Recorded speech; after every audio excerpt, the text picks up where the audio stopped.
روزی با رسول الله ملاقات میکنیم. بیاییم در حال با رسول الله ملاقات کنیم که ملبس با سنت هایشان بوده باشیم. بیاییم رسول الله را در حال ملاقات کنیم که از جمله امتیان با وفایشان بوده باشیم.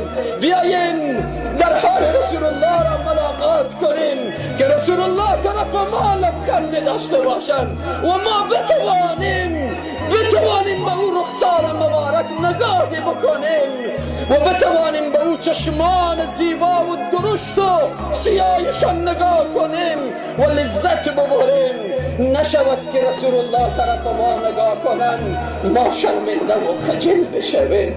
نشود که رسول الله طرف ما نگاه کنند ما شرمسار بشویم. نشود که رسول الله طرف ما نگاه کنند و ما سرفکنده بشیم و بگیم معذرت یا رسول الله،